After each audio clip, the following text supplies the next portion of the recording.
Commissioners Board work session. It is Wednesday, October 12th, 2022. It is 2:04 p.m. This meeting is set to go until 3 p.m. This is a hybrid meeting. We're in Building 1, Room 280. For public virtual attendance, you may follow along on the Thurston County YouTube channel. I'm Carolina Makia. I'm the chair of the board. Vice Chair Ty Menser to my right. Commissioner Gary Edwards joining us via Zoom. Today we have a packed boardroom as well as Zoom room. We're going to be discussing the Thurston County Sheriff's Office jail booking restriction briefing. And we have many of our stakeholders joining us today from Patrick O'Connor from the Director of Office of Public Defense.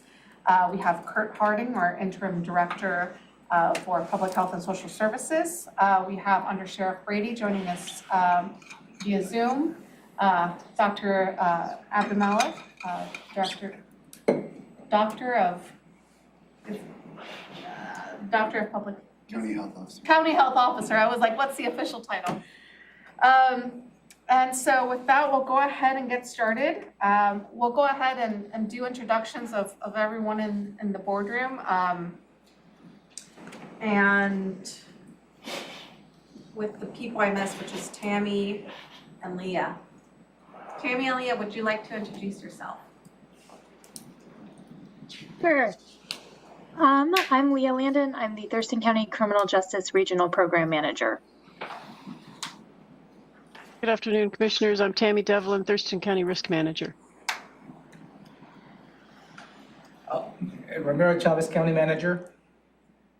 Robin Campbell, Assistant County Manager.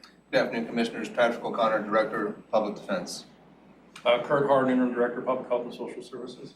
Dr. Damiana Abdulmalik, Thurston County Health Officer. Erin Berkland, Executive Assistant to Director of Public Health and Social Services.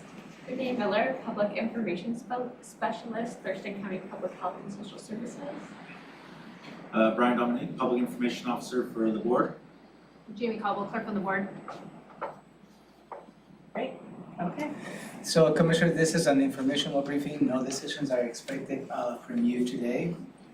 That will be a nice welcome perspective, I guess. So with that, Kurt, kick it out. All right. So over the last couple of months, I know there's been questions that have come up regarding what's been in place at our correctional facility here in Thurston County and what the protocols have been for COVID and other areas. So I know we're going to talk a little bit, I think, on the agenda under Sheriff Brady is going to talk a little bit about brief history and overview. But I wanted to kick it off by just talking a little bit about what we intend to do is give information on what the public health officer has in place, recommendations and guidelines from CDC and Department of Health and LNI. And then I know there's some questions about the changing situation because at the end of this month, I know the governor's emergency proclamation expires, and what does that mean, and what does the Undersecretary of Health going to keep in place, and other criteria. So with that, I was going to turn it over to Under Sheriff Brady to talk a little bit about the brief history as he has on the agenda here. Thank you, Kurt. For the group, Ray Brady, Under Sheriff over the Sheriff's Office. I apologize to the board for not being present in person. We had an off-site executive meeting that just wrapped up. To my right, I have Chief Todd Toma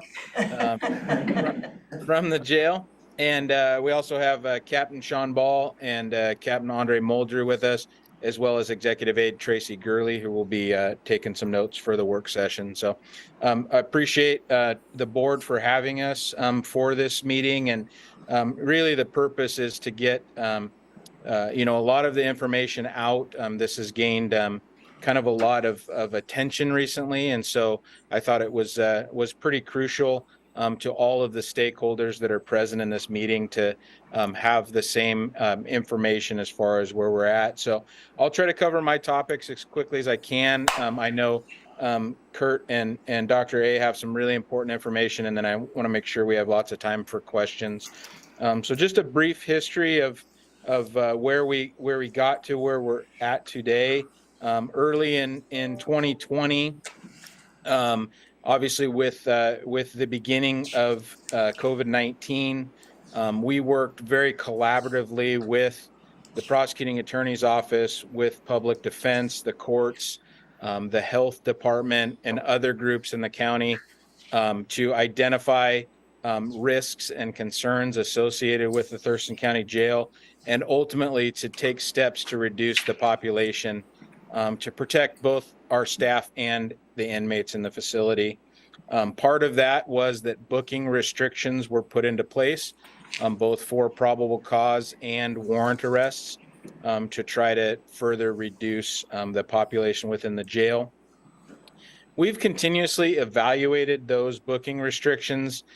They've been edited and adjusted as appropriate over the last 2 years, and we have had some changes made as well.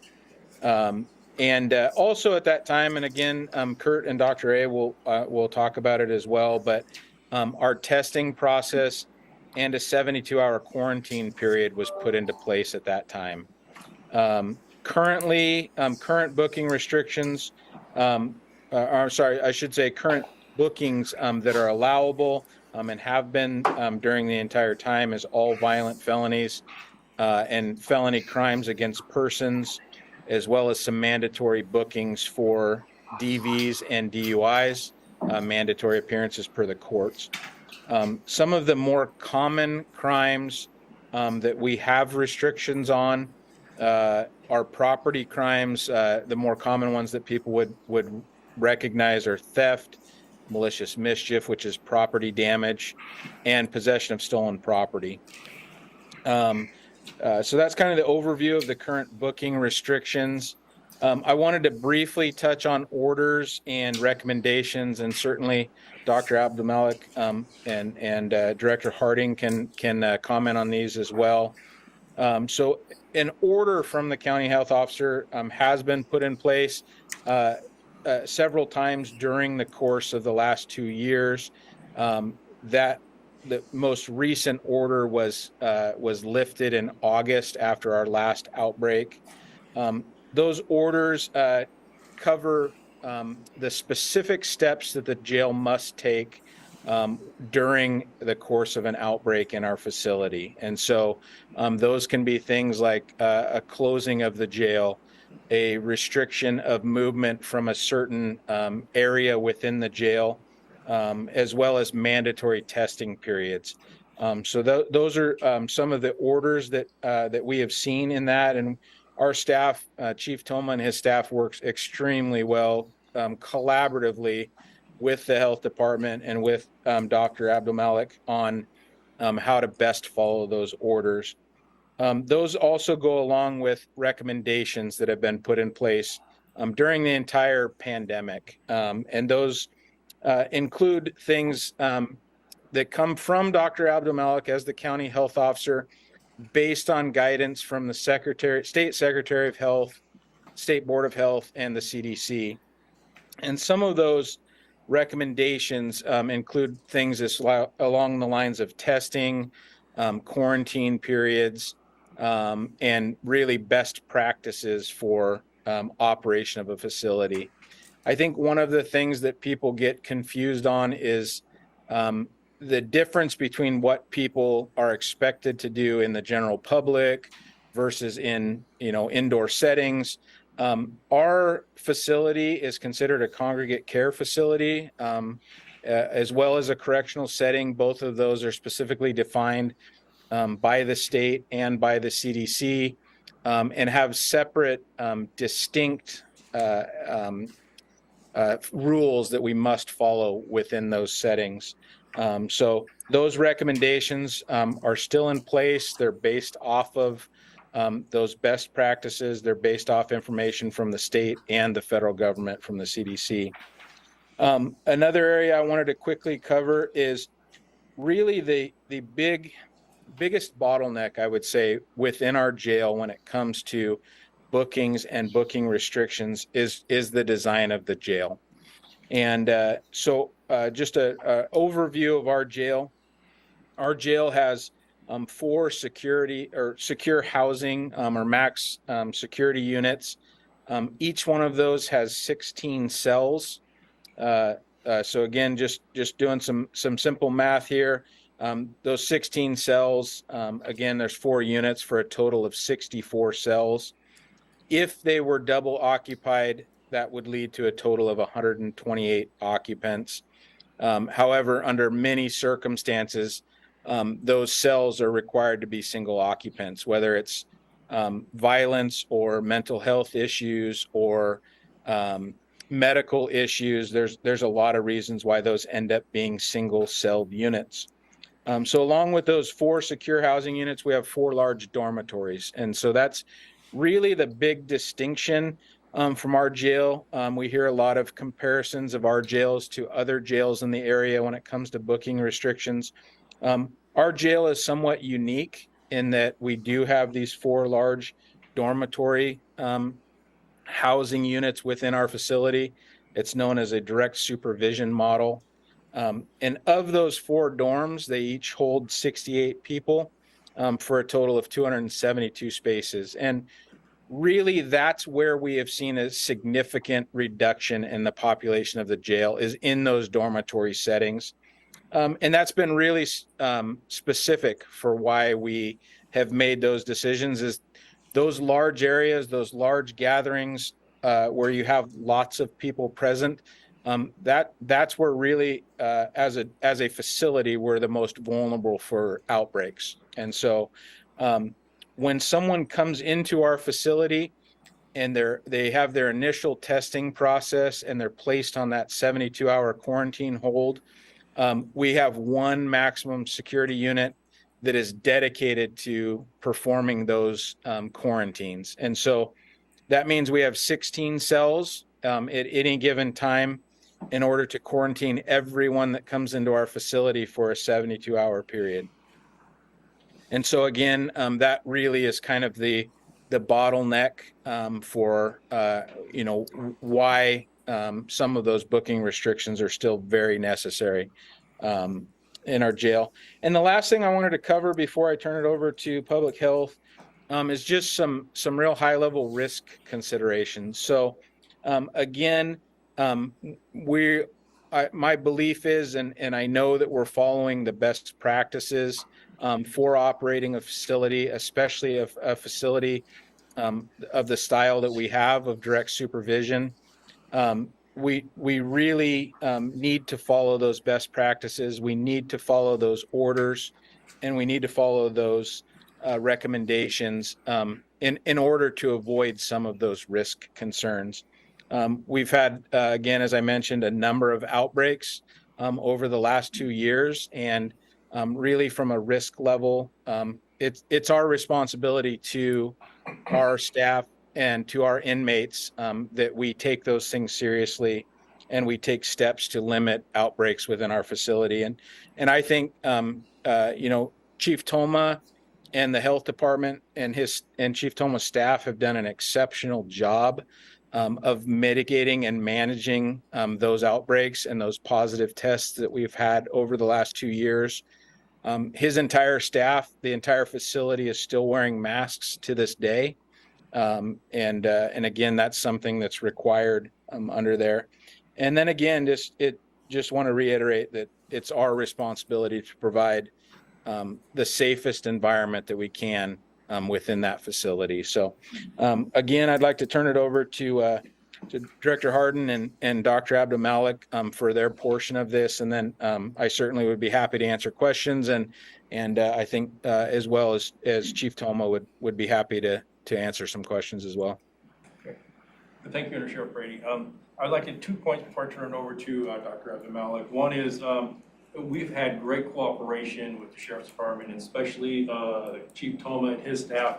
They've always come to us and they've asked questions, good, tough questions, but they've asked questions, but they've also approached this from a perspective of a partner trying to solve whatever situation we're trying to address. So we do appreciate that. The second one is Under Sheriff Brady talked about the design of the jail. I will say up front, I do not know of any facility that was designed for a pandemic. So I don't want that comment that it wasn't designed for a pandemic to seem like there was some type of flaw. I am not aware, and I've been in the emergency management business for 30 years, of any facility that's designed, or most facilities, that's designed for a pandemic. So I just want to put that out there as if that was a criteria we skipped somehow in the design of the jail. With that, I want to turn over to Dr. Abdel-Malik, because she has some information, and she's going to put some slides up and walk through this, and then we'll answer questions.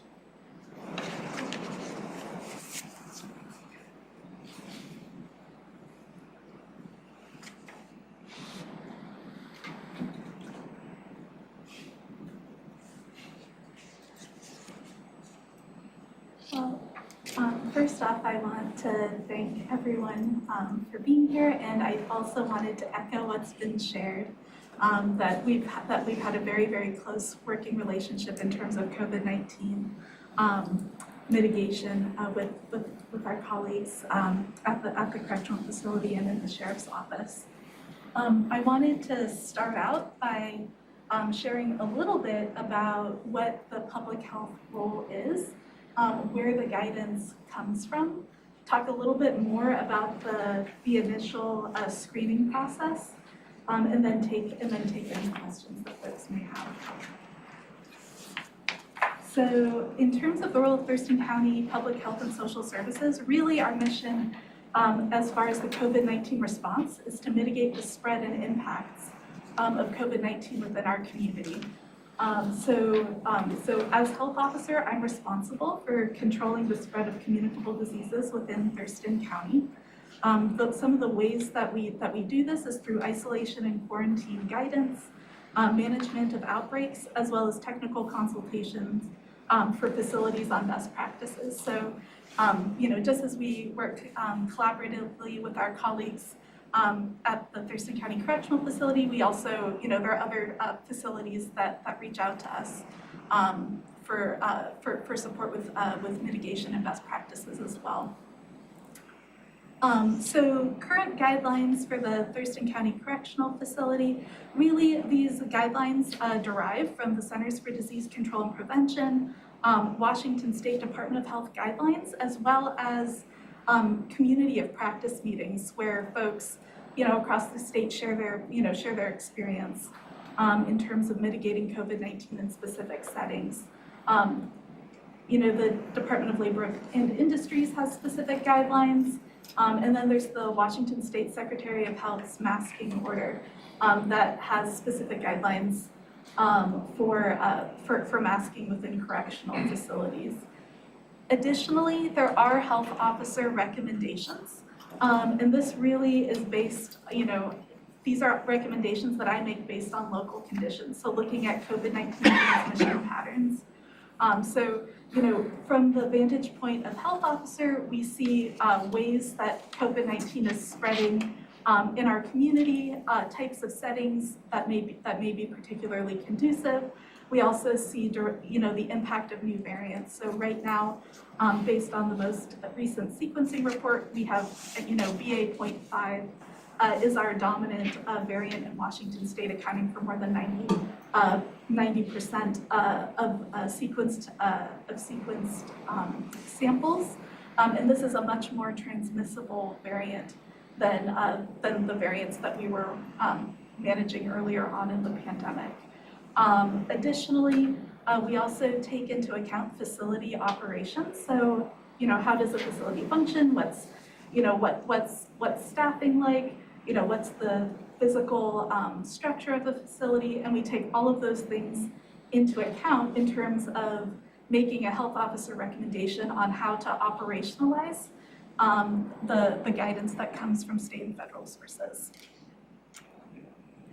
So I wanted to share a little bit about our intake screening, about the intake screening process, because that tends to be where we get the most questions in public health.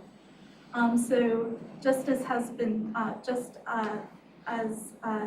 shared, this is a process that we started way back when I first joined in fall of 2020 and had been in progress since the beginning of the pandemic. So the goal really is to ensure that folks that are coming in from the community where there may be substantial spread, are screened effectively for COVID-19 before coming back into the dormitory setting where we've seen our largest outbreaks in the facility. So that intake screening really includes a rapid antigen test and a PCR test. The PCR detects illness sooner because it can detect lower levels of viral material. And then this is followed by a second rapid antigen test taken at 72 hours post intake. And during that time, folks are housed in a quarantine section of the facility. So a lot of the questions that we get is, does this system work? And so I wanted to share our 2022 data with all of you, which is the screening process detected 29 positive cases on screening, of which 7 were identified only on the basis of the second rapid antigen test. So the first 2 tests were negative, and that third test was a positive. And to date, I wanted to share that we have not had outbreaks in the facility related to new intakes testing positive. I share this because we're in a situation where the CDC is updating their guidance and recommendations. And I know that our colleagues at the state, as well as local jurisdictions, are awaiting that updated guidance and anticipate operationalizing it when it comes our way. I also want to stress or share that different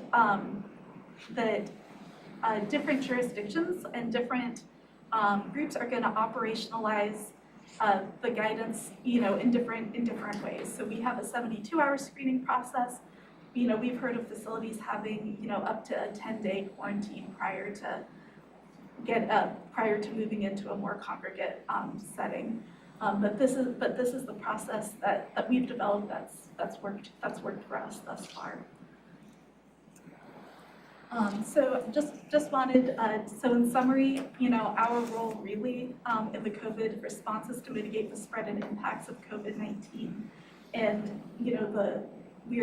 I'm so appreciative for all of the work that's been done, by my colleagues at the Thurston County Correctional Facility, as well as the Thurston County Sheriff's Office. And I just want to stress that this is a collaborative effort. And that really the tools that we have at our disposal are kind of that technical guidance piece, as well as kind of supporting the response to cases and outbreaks and facilitating access to necessary materials. And with that, I'm open to any questions anyone may have. Thank you so much. Please start sharing your screen.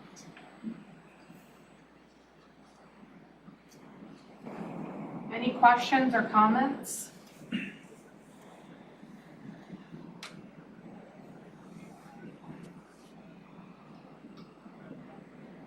Okay. Well, are we gonna get to, Kurt, you said you might talk about what might be coming? Yeah. Or where Sure. it changes, is that something we're gonna get to? So I hate to say what might be coming depends, because right now, and I'm going to share something. Last Thursday night, I get an email from Robin Campbell that says, when does the federal emergency go away? I said, December 31st is my official numbers. We got information up to March 1st.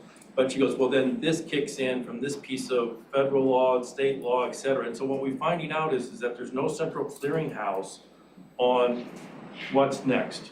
And so when the governor's emergency proclamation expires, we're pulling in different pieces and parts. But the Secretary of Health also has authorities that he may keep in place. We don't have the final list of what he's going to keep in place.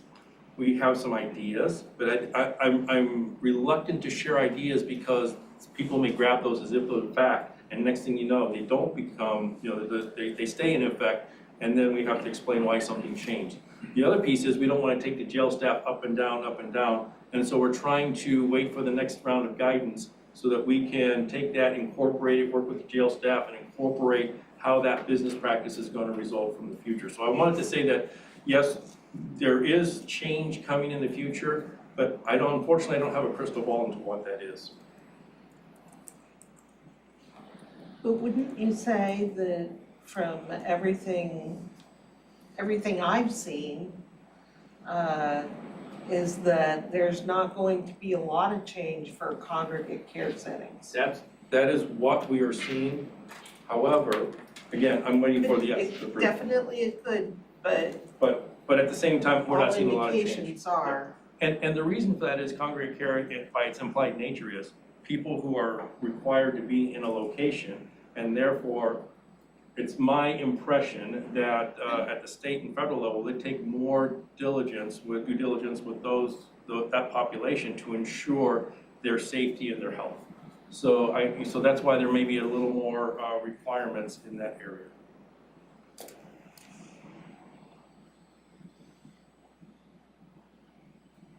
If I could just add another piece as well, I just want to make sure that folks know that we are mindful, certainly, of all of the stakeholders that are involved in this, including, the public, including other law enforcement agencies, our patrol officers and patrol deputies.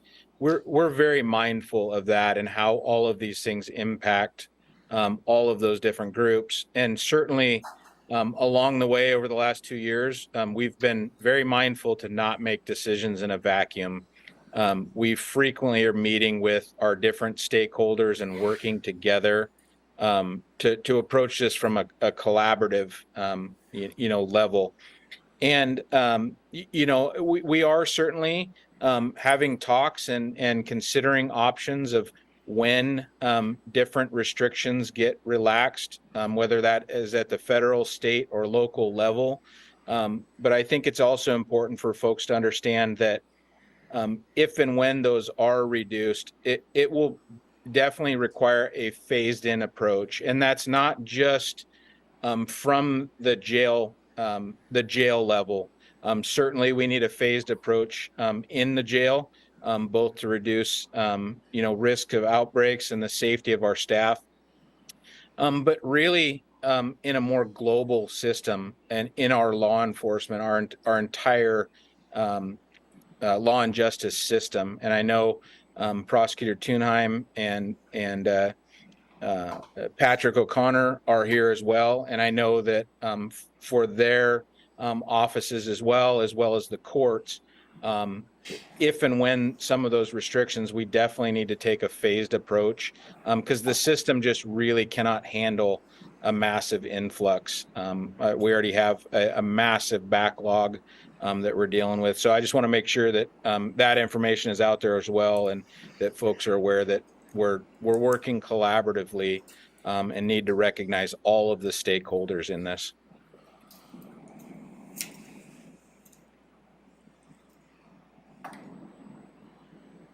Thank you. Any additional comments, questions?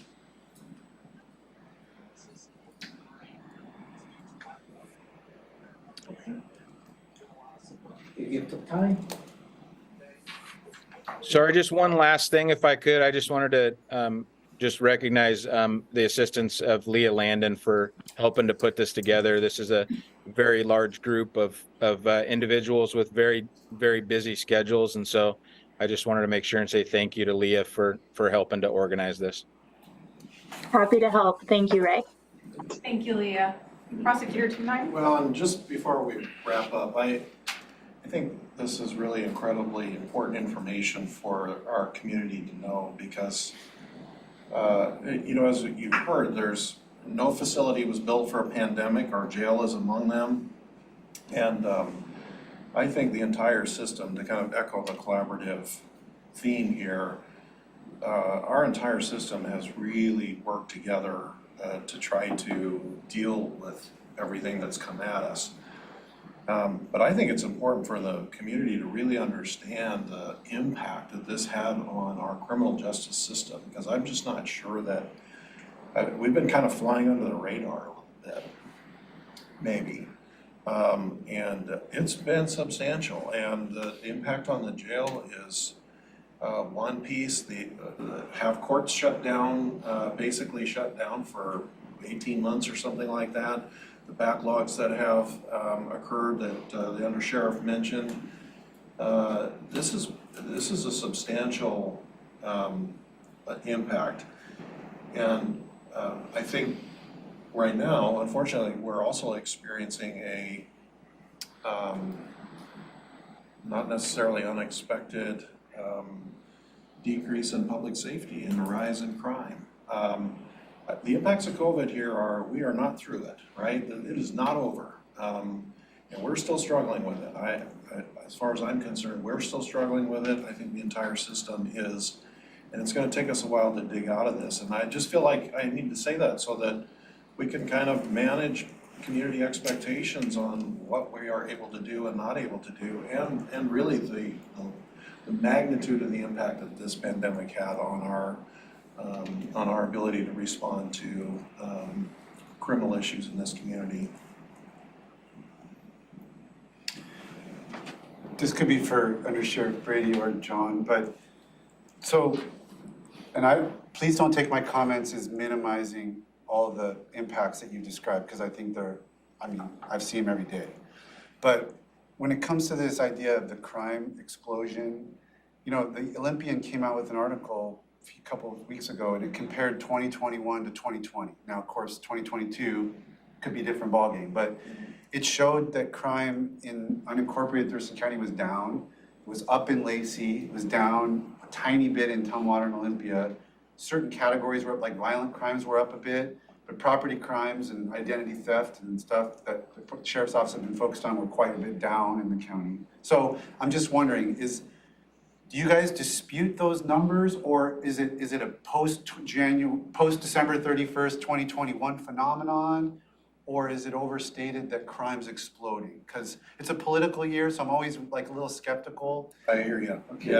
Yeah, I was trying to be kind of intentional in the words that I was using, right? So I didn't want to use the word explode. Okay. I wouldn't use that word. And I'm not, I'm not calling that out. I just, again, I think there are people in the community that might echo that. We're still looking at the numbers, right? But I've been working in this system now for 30 plus years, as have a couple of other people, I think, around the table. And Patrick probably hasn't quite hit 30 yet, but he's getting there. But I tell people, when we want to know our future in this county, we need to look north. And so I'm also looking at numbers in King County and Pierce County, which have experienced increases. And I'm looking out a little bit into the future. Most of what I was saying, I think, is recent. It's this year, and it's just a feel that we have based on the cases that are coming in, the magnitude of the cases, and things that are happening. I'm expecting the numbers will, show that. I'm not trying to create a panic or a scare. I don't think crime is exploding, but I do see us trending up, and I look north and I get concerned, right? So, I think it's something we need to be thinking about strategically, and as we come out of COVID, how we deal with that. But the point I was really trying to make was just making sure people understand that this had a huge impact on the criminal justice system, the pandemic did, and we're not through it. I just want people to understand that it's not over, right? We're still dealing with it. Yeah. Patrick? Yeah, I'll just make a couple comments. From my perspective, and I'll echo what John said, but good information for folks that need it. Our justice system is continuing to feel the impacts of the pandemic. As John mentioned, when the criminal justice system suspends jury trials for 14 to 18 months, like we have had to do, and it's the right thing, we don't recover from that. Justice isn't delivered for all those suspended cases for a longer period of time, and we're continuing to experience just that from cases from 2019, 2020, 2021 are still in our justice system pending trial. And I'd also like to commend our approach as a county in these restrictions that we've taken throughout the pandemic. It's been the right thing to do from my perspective for the health and safety of not only the clients that we defend, but from my staff work in that jail every day. And I very much appreciate Chief Toma and his staff and our public health department for, in my opinion, doing the right thing throughout the pandemic. So I can't underscore the value of that. Speaking on behalf of my staff that work in that jail, how much they've appreciated a safe work environment. But I agree everything else has been said. But I do want to point out that in the construction of the jail, I really appreciate the county's commitment, along with Chief Toma and his staff, to try to find some solutions for outfitting our jail with some technology as we continue to experience periods of, hopefully we keep that, don't jinx that, our outbreak streak for 2022. But we're going to continue to potentially experience these challenges, and to do what we can do to invest in the jail to be able to have court when there's an outbreak. Because when there's an outbreak, and we've experienced this throughout the pandemic, there's no court. There's no court for those people that are in custody. Cases don't move forward, and we continue to experience that. So opportunities to invest and make some improvements, in our jail, where nobody could foresee, a pandemic like this, and how it would operationally impact corrections. Has this been irritating for everybody involved? Absolutely. Has it been frustrating? Absolutely. But I think it's important for me, at least, to communicate on behalf of my staff that I appreciate the healthy approach that we've taken and the safe approach we've taken throughout, and hopefully continue to take going forward. Thank you, Patrick. Commissioner Edwards, you have your hand up, sir. Well, I hate to throw cold water on things, but I just don't want people going out of here thinking everything is hunky-dory, because I think you need not look any farther than the coroner's office and all the overdose deaths that he's had to deal with. I think we're going to be up over 150 this year. I think we're well over 100 now. And I think that's a pretty good barometer of things are still out of whack in the criminal justice system in Thurston County. So I bring that up because we probably are going to have to do something very substantial for the coroner's budget. You go to any of the emergency rooms, you see a like bad situation that citizens have a hard time getting in to even get treatment. So we've got a long ways to go yet. And I just want to make sure that it doesn't sound too much like things are getting back to normal, because they're just not there yet. Thank you. Thank you. Okay. I want to thank, honestly, all of you in the criminal justice system, as well as our public health and social services. Thank you, Leah, for putting this together. And I know it is definitely very difficult to find time in all of our difficult schedules, but I think this is something that we've all been asked about in the community, and I think it's a great way to relay out the information about what's going on in our jail. With that, it is 2:43 p.m. Thank you again. We are adjourned.